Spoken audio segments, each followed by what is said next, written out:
Welcome back to CFB Nation. I'm your host, Nino Brown. I got my guy, Deep Fried Draft. You know the deal. Brian Bosage. When you see us on the screen, it's the Garnet Roost. We're going to try to say somewhat positive on this show. I think this will be, over 50% positivity for this one. So, my guy, Brian, how are we doing tonight? Hey, we're coming off a win. So that's good, right? You didn't lose to the transitioning team in Conference USA, so that's a plus. 38-28 win. It was dicey into the fourth quarter, man. Yes, and it was. It's not the first time I've been through one of those games, though. So we got outscored in the third by, not great. Yeah, I was a little nervous there when it was, 14-7 in the third quarter with the score, and I'm like, is this gonna happen right now? Are we really about to do this? Gonna leave the door open for him going in? But they managed to get it done. I got some things to talk about, some things that I thought you were going to talk about, and you didn't. So I was kind of like, maybe he was leaving them for me. We'll see. But let's get in this rapid fire. You ready? Let's go. Just dropped today. College football playoff right now. Do you agree with the top four, or yours different? I'm okay with it, although I feel like Washington should be in, but I'm not gonna fight them on it. So, like I said, one in three is gonna knock the other one out. Right. So that'll get potentially get the Pac-12 champion in that way. I threw dirt on them earlier in the season when they lost to Texas, but that door is still open for Alabama, man. Yeah, it is. And it's not ruling them out. I mean, if they run the table, and that, I still think they need a little help. But you kind of I didn't see the show, but I heard Greg McElroy was on there basically saying, hey, you got to put them in over Oregon if they got the same record.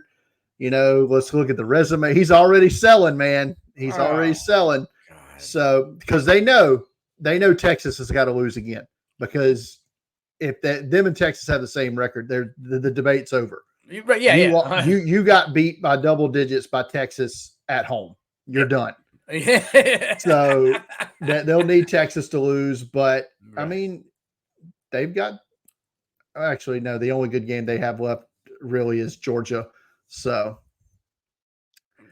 but you beat Georgia, then that takes them probably out of the top four. So there's a lot of swirling to go around. I will say I called Texas beating Alabama earlier in the year. Apparently, U.S. is back. The Malik Murphy hype train docked. It's over. But I think that Alabama would beat Texas right now. At this point in time, right now, I think Alabama would beat Texas. I just think they finally tailored the game to Milroe. When you tailor it to them, look what happens. Doesn't matter, though. It doesn't matter. I mean, they played. So it doesn't matter what happened now. It happened in week 2, and you got beat by 10 points at home. Right. I'm just saying with dominoes, like with if Georgia loses, right, and then one of the Big Ten loses, now you got a lot of one-loss teams. There's still the potential that Alabama and Texas could face each other again, right? Like, there's a chance. So I think if they met again, I'm just saying I think Alabama would get the number at this point. And they could meet in the Sugar Bowl. No, the Sugar Bowl is a playoff game. Never mind. Right? Yeah, no. Alex Grinch's replacement, because he finally got fired and he deserved every darn bit of it. I could not tell you. His replacement is irrelevant to me. He's on the SC on the other coast. It doesn't matter to me. I'm worried about replacing Clayton White at the end of the season. We'll see if that even happens. All right. The third rapid fire. This is near and dear to your heart. It is. Give me the Gamecocks Senior Bowl invites. Who we got? All right. So you can go over to draftcountdown.com. Last Wednesday, Shane did his offense and special teams predictions. He put 2 Gamecocks in. I agreed with those 2 and added maybe a third. Okay. Tomorrow on draftcountdown.com, my defensive predictions will go up. There will be 0 Gamecocks on that list. And I mean 0 in the honorable mention could have others receiving votes category. None. There's not a 1. on defense. Shane had Spencer Rattler in. I agree with that. There's been way too much hype and chatter from Jim Nagy, the executive director of the Senior Bowl, throughout this college football season about Spencer Rattler for not to be fired to go with that smoke. Right. Same with Xavier Legette. He's going to get in. He's going to be one of the 16 or 18 wide receivers that get invited to that game as well. I mean, from basically being on nobody's list to being one of the potential top 10 wide receivers selected in this draft class. Tell me if you agree with this. And I saw somebody make this comparison the other day. His rise this season is very similar to Jonathan Mingo from Ole Miss a year ago, where a guy was not very productive for his first X amount of years in college, but this year has just gone through the roof. Yeah. Shane did not have him on there, but I think depending on injuries and maybe some guys not accepting the invite, I think Trey Knox, our guy there, could be one of the 6 to 8 tight ends invited. And I say 8 because I think Knox could fit in that role. Jim Nagy tweeted the other day using the Vince McMahon meme that everybody seems to be using these days. Will there be any true fullbacks invited to this year's Senior Bowl? Yeah, no. So I think you could see Knox take that fullback, H-back, extra tight end spot on one of the rosters, along with another former Gamecock, now Florida State Seminole, Jaheim Bell. Yeah, also be in that similar role. So I think Knox has a chance to get there. Obviously, I have no faith in any offensive lineman being at any All-Star game that's in the top. But there's basically 3 main All-Star games now, and then you have the CGS. Yeah. Just a week of practices, but I don't see any South Carolina offensive linemen in that game. I think you could see some other players, in maybe the Shrine or the Hula Bowl, but I don't think the Senior Bowl is going to have any defensive players. Yeah, I don't think so. I think your guy might make the Shrine Bowl there. Is it the DB there, Dial? Yeah, I think he could. It'd have to be. I thought coming into the year, the first couple of games, we said he might be playing on Sundays. I think it has to be scheme fit, right? He has to fit that scheme for him to have success at the next level. And depending if they enter the draft, Boogie Huntley or Tonka Hemingway, I don't know what their eligibility situation is for these games. I mean, you could see, one of those two as well. I would love to see Tonka come back for one more run. He seems to be getting warmed up now down the stretch here. Yeah. We'll talk about him a little bit, but all right.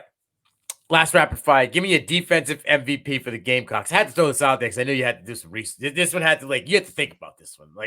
It's hard. It's really hard. I can't. There's definitely nobody in the secondary. All those guys are out. Before, I would say in the first half of the season when we talked about this, I said it was TJ Sanders. His play hasn't fallen off, but his production has. As teams are kind of like we talked about, are scheming middle out now. Right. Yeah. I think we're going to talk about him a little bit later, but it might be Debo Williams right now, right? Yeah, it might be. Yeah, I mean that might be exactly who it is. But his numbers are going up and up every week. He's a special teams ace as well. So yeah, I mean, he's definitely one of them. If not, it's going to be Tonka or Huntley or TJ Sanders. For me, it's Tonka or Debo. Debo, I don't know what happened. I think he just got frustrated with the linebacker room. Last 3 weeks, he's been playing so gosh darn violent, right? And it's like trying to be like, yo, guys, get the fire. What's wrong with all of you? You're sitting around like sad puppy dogs, and you can't do a damn thing. So, yeah, first half of the year, I would say Kilgore. But then for some reason, they decided they want to make Kilgore play the slot all game long. And now he's not. I don't think they have anybody else.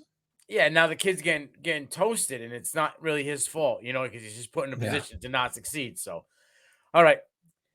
So this is my favorite point of the show because this is supposed to be a positive thing. But let's get into the Hobble Watch here. We might be docked on this episode.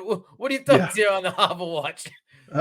One target last week against Jacksonville State, 0 catches. And I noted this when I was making notes on the game. He's a true freshman wide receiver that's new to being a wide receiver, right? So he doesn't have the in-game experience to know what to do on an underthrown ball. And Rattler didn't put enough on it, didn't get it down the field. Harbor's got to come back to that ball to at least, if nothing else, try to draw a flag, which I think he could have got had he come back to the ball. Right. Instead, it gets picked off, and they didn't throw to him the rest of the game. No. I don't know if just the coverage didn't allow it or if Leggett was just hot, and he was in this game, obviously. But that interception was also Rattler's first interception at home this year. Yeah. So I don't think Rattler was down on him, and that's why he didn't go back to him, but it just could have been a scheme game deal. I mean, his snaps were still up, I believe. I don't have the number on that, but he just the ball never went back his way. All right, I got a question I put on the doc that I'm going to ask you, but I got an off-chalk question here because we're going that way because you're saying the ball didn't kind of go his way. Leggett was wide open for majority of his targets because they were playing a disgusting zone defense, right? You're trying to tell me at no point and that in that whole game after that he wasn't open? I mean, wasn't like Rattler was like under duress all game. He had time to go through progressions. Like there had to be a moment. I think Beamer might have said to him, "Yo, ice him. He got to learn." But now here comes my question. Not going back to the kid who dropped the ball, caused an interception. Is that the best way to handle him? Like he's young. Is that going to mess with his progression going forward? Is that getting his psyche now? Without seeing the all 22 of the game, because I haven't, right.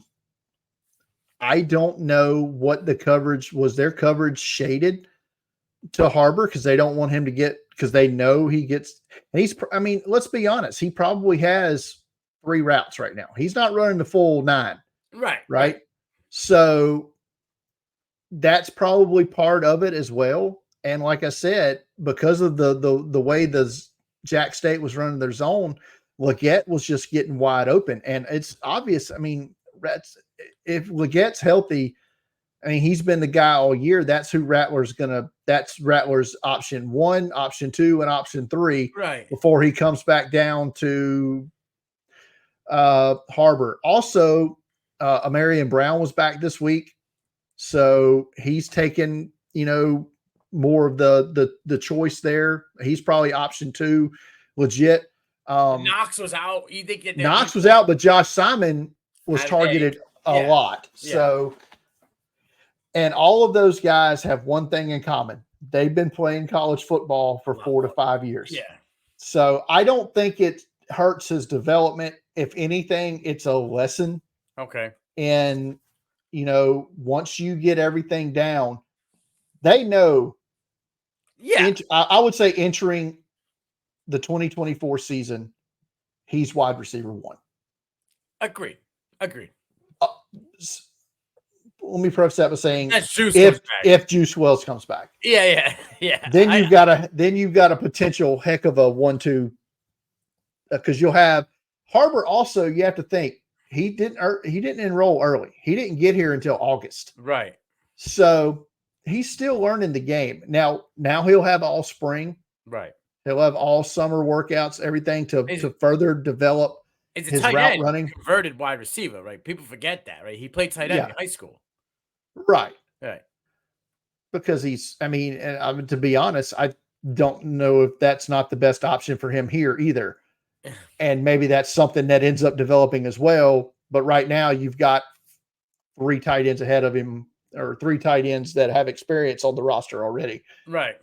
So, but in all likelihood, they're all gone, right? After this season, Knox and Simon both. So maybe that's something too. I don't know. I don't to bring it back around to the point here. I don't think it hurts him. Okay. His development. All right. I was just a little concerned. I wanted to ask you, see what you thought. All right. Let's get to the good, the bad, and the ugly from the Gamecocks Bowl. That's what I'm going to call this. I've seen other vulgar ways of saying it. We won't go that route. I'm going to call it the Gamecocks Bowl. Give me the good. For the record, this was the first time ever two teams that have Gamecocks as their nickname played each other in a collegiate football game, as they are the only two schools at all levels of college football with the nickname Gamecocks. So there you go. This is the first time they've ever played. So there's the first time that's ever happened. The good, we finally forced some turnovers, right? We've been screaming about it for weeks now, and had 4 takeaways in this game, forced 2 fumbles, had the 2 interceptions. Stone Blanton, who we're going to talk a little bit more about him later, had potentially one of the worst games a linebacker could have until he gets an interception and returns it 80 plus yards to seal the game. Debo Williams, like you mentioned earlier, back-to-back weeks now, he's just been outstanding. 9 solo tackles, and he had the fumble recovery in this game. You're crediting him with the pick 6. He folded. He folded Zion. If you go back, I watched it 3 different times. Okay, but Debo came off. So if you look at it, came off the right side, Zion's right side, came untouched. They just kind of bubbled him out a little bit. He came out untouched, and the dude, I don't know if he just didn't see him. I don't know how he didn't see him, but Debo just literally Goldberged him, folded the dude in half, and the ball was just floating in the air, gift wrapped to Blanton, obviously for the pick 6. So all I see is 0 out there flying around, and then I see the quarterback fold like an accordion. It was a gift wrapped pick 6 for him. But hey, takes 2 to tango, right? Yeah, I mean, credit him for having the athleticism to tightrope that sideline and run it back 82 yards. So that was good to see. And hey, he tried to play last week. Obviously, he wasn't healthy, but Xavier Legette was 100% back this week. 9 catches, career high, 219 yards, 2 touchdowns. Stepped out of bounds on one what would have been a 65-yard touchdown. He ends up getting the TD like three plays later.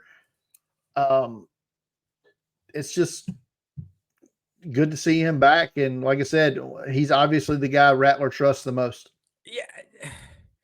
Rattler trusts the most. And I don't even understand if this is the guy, right? Like he had already had 1 touchdown. Okay. Yeah. I think he had like 4 or 5 receptions before he got the second touchdown. He was toasting everybody.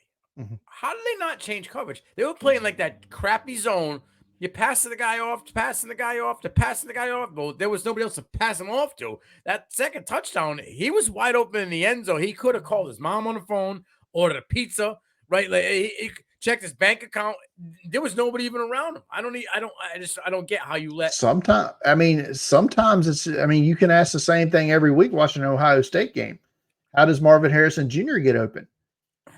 The talent is just better than who you're playing at that position. And I'm not saying Legette is anywhere near no, I wasn't saying you were Marvin Harrison's talent, but we're talking what Ohio State does to a Penn State, what Marvin Harrison does in that game. Now put Xavier Legette against upper class Conference USA team, that has what I think 1 player that might on that defense in the secondary, I should say, that has a chance to be on an NFL roster, because I was unaware of 2 of their defensive linemen coming into this game, and they immediately got added to the draft countdown watch list and to my defensive rankings.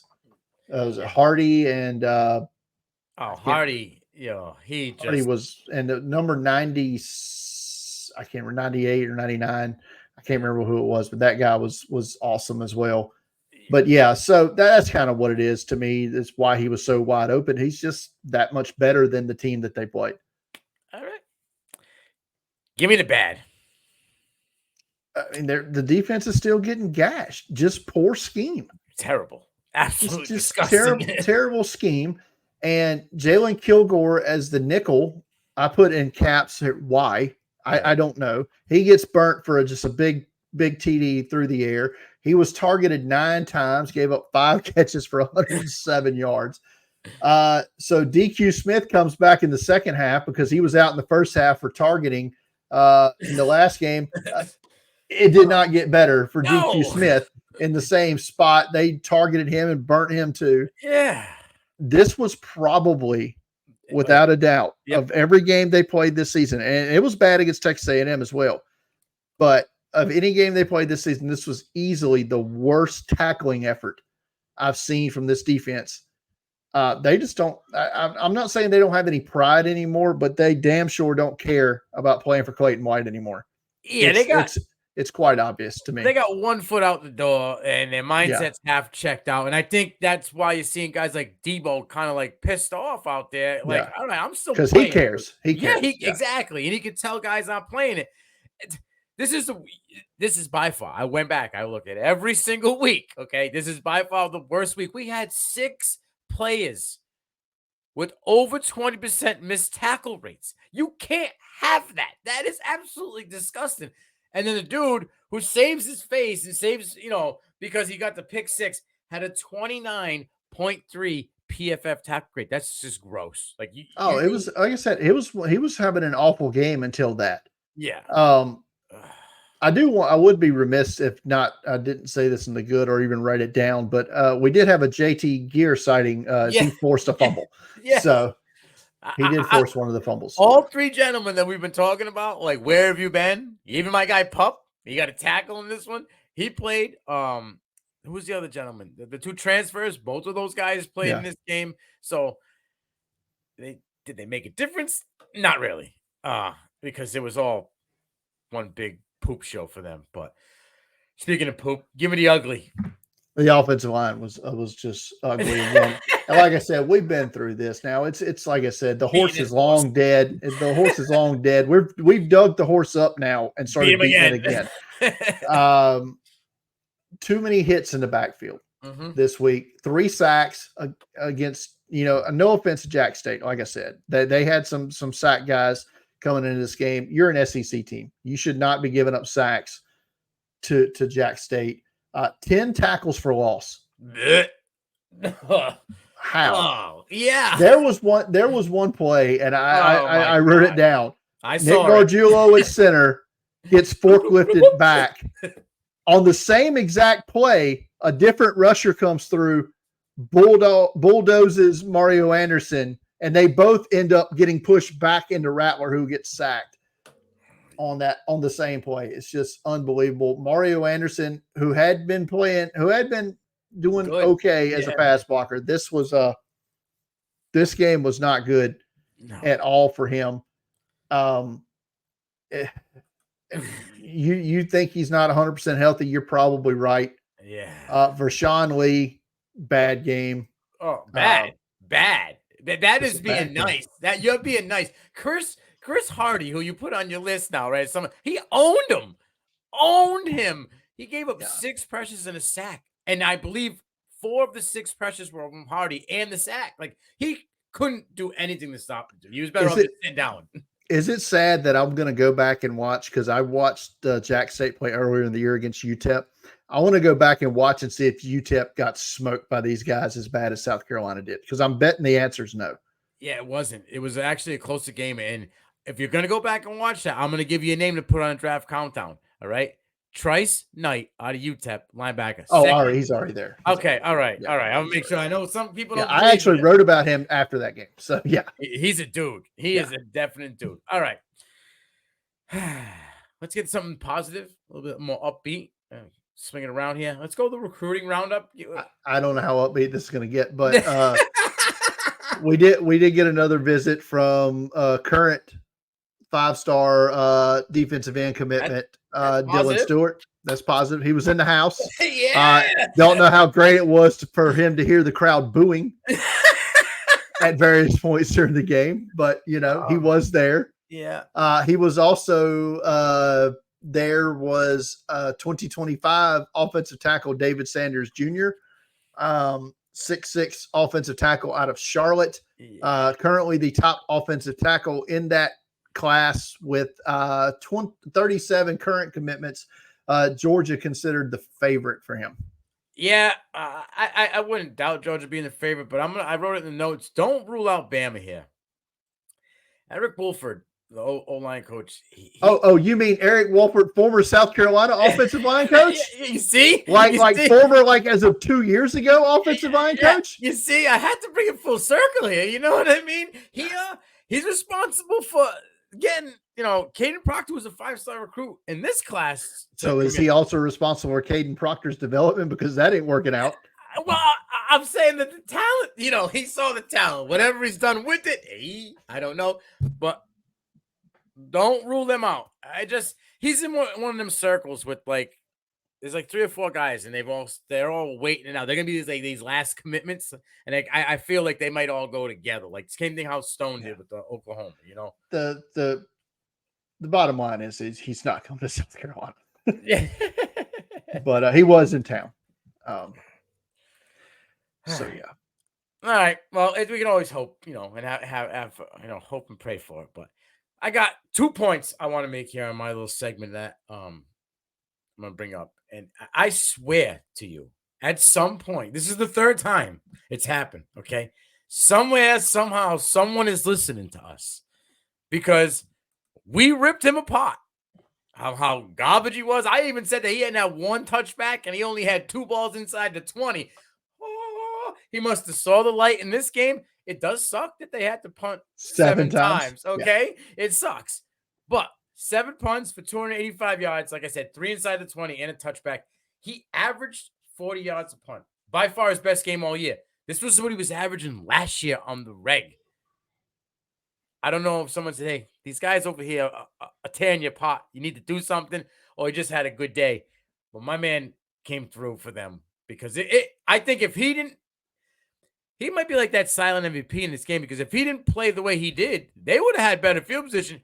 This game might have been even closer than what it was in the end. You know what I'm saying? Take away that pick 6 now. Ooh, yeah, we're going to be really tight. And then, can we talk? Why have we not seen this all year? We've struggled in the run game. Struggled in the red zone in the run game. Why did we not? Where was this heavy package that they brought in with Tonka Hemingway with the 2 year? Is this to do 20? It's going to be 2023, 2024. Refrigerator Perry? Is there a chance we can see more of this going down the gauntlet? And if he comes back next year? I'm willing to bet they put this in this week. Yes. For the sheer fact that they haven't gone under center on a short yardage play until this week. That's another thing we talked about last week. I'm saying. And they did it at the 1 yard line. Now, I will say this, or the 2 yard line. I'm still not 100% convinced he scored. They never showed the angle. I don't know. I think it was because, hey, it's cool. Let's just give him the touchdown. It was close. Let's just give it to him anyway. I'm not 100% convinced he actually got there because they never actually showed us an angle. Right. Because it was an ESPNU telecast, so we don't get the maximum number of cameras for those games, I don't believe. But, yeah, I don't know. It was fun. I'll say this. I mean, how many people that listen to the show actually know who Refrigerator Perry is? Probably not many. Come on, Nino. Yeah. You're dating us both, man. Come on. Hey, it's a big fella. And not to mention he played at Clemson, so we can't really use him as a good example anyway, right? Right, yeah. He's the big guy. The big guy that I would say most people know, maybe most people in our generation, right? Our generation knows who he is. Yeah. But yeah. It took 10 weeks, dude. 10 weeks. We struggle in the red zone, you know what I mean, in short yardage. And they decide, hey, let's try a heavy package with this guy. Now, why not week 3, week 4 when you needed something like that? Like one of those packages probably could have put you in a different position. Nah, when it's Jackson State and it's week 10 in the season, why not? Because everybody else is hurt because they lost Joyner in this game as well. Right? He's going to be out, I believe, next week. They're not sure. Yeah, he's hopeful, right? Yeah, he's not playing. He's not. Yeah. Go back to Kroger real quick. That was his on the fake punt pass that was awful that he threw. That was actually his first career incomplete pass. Really? Yeah, he was like 6 of 6 of something like that on fake punts in his career.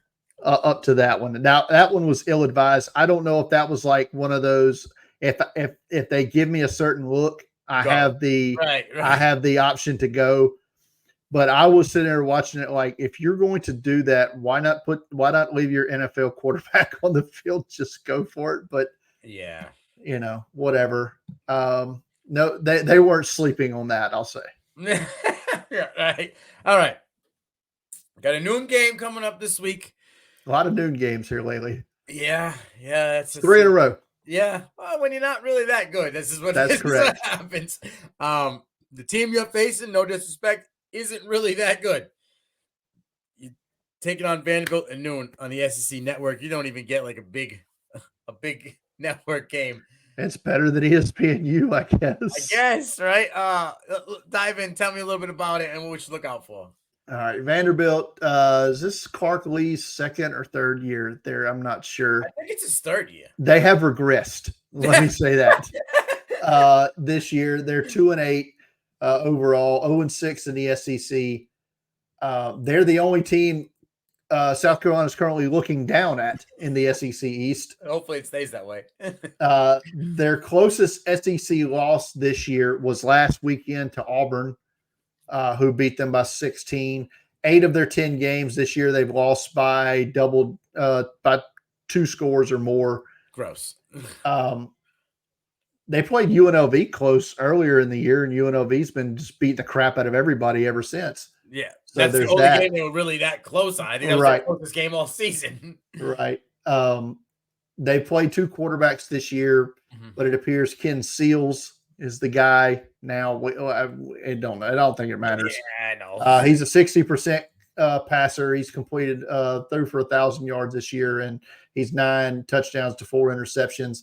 They're only averaging 93.5 rushing yards a game. It's one of the worst in the country. It is the worst in the SEC. Their top running back is Cedric Alexander, who's carried the ball 74 times for 291 yards and 4 touchdowns.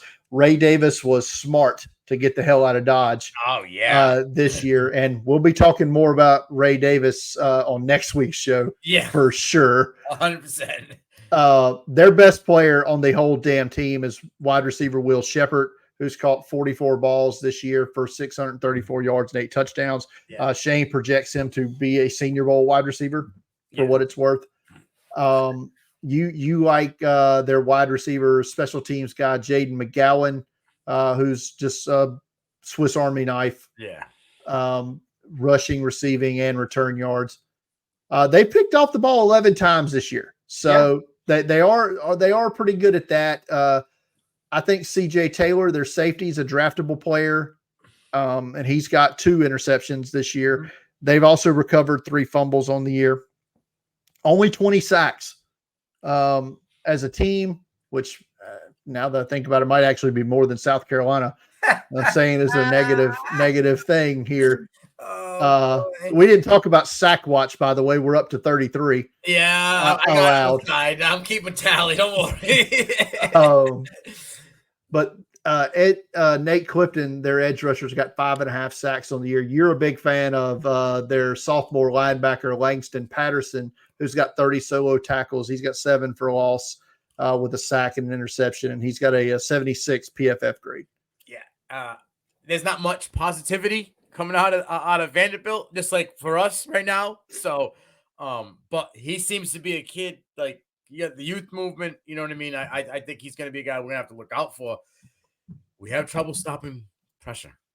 He's probably going to be the guy that's going to be giving us some of the pressure. So I'm a little concerned, and I'm a little worried.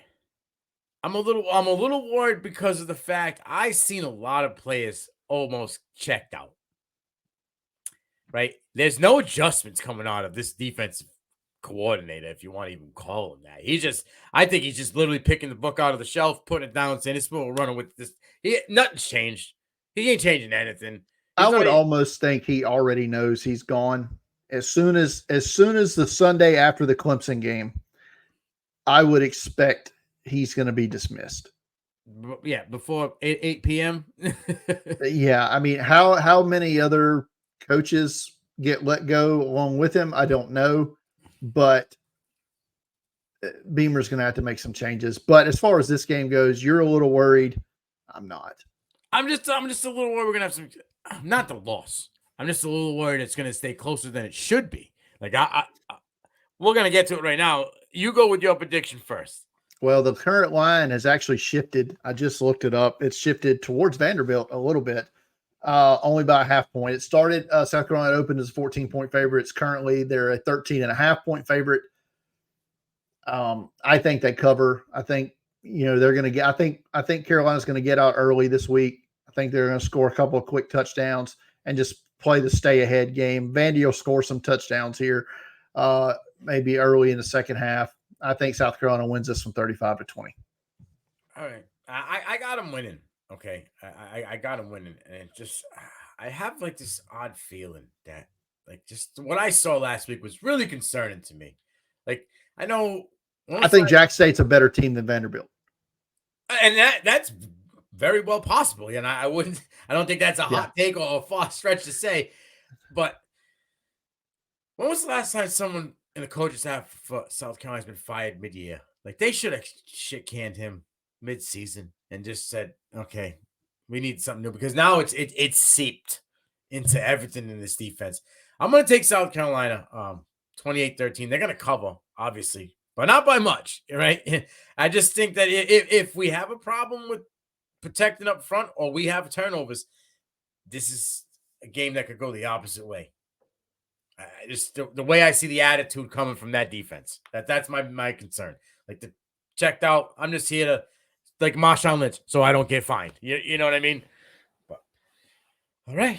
I would have to research it. I feel like the last time they've had any kind of coaching change in midseason was when Spurrier just kind of quit. Right. Halfway through that year and was replaced by Sean Elliott as the interim. That's the last time I can think of. I would, like I said, short of researching this, I would have to look into it, but I don't know. And it's not going to happen this year. I don't think, right. I just don't feel like that's in Shane Beamer's nature at all. But I think changes, and he knows he's got to make changes. Change going to come after this season. Because if he doesn't make any change, what is it? Y'all were talking about, I heard it on y'all show last night. I can't remember who was the quote, or it might have been KT said, or old boss said, or somebody said that when it comes to me losing my job, or you losing your job. Damn sure you're losing your job. Your job. Yeah. Right. Something on, and I think that's kind of the way it is. He'll have to do something, or he knows he's next. Yeah. I'm with it 100%. I think everybody's got to go in that defensive staff. Start fresh, clean them all out. Well, whenever you generally hire a new coordinator, they're going to bring in at least one or two of their own guys. Yeah, I'm with it. I agree.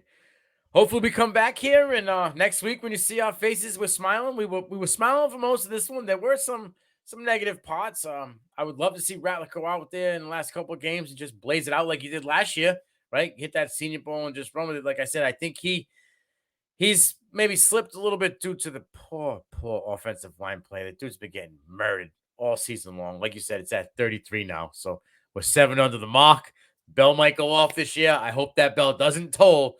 But until the next episode, I'm Nino Brown. That's my guy, Brian Bosage at Deep Fried Draft. This is the Garnet Roost on CFB Nation.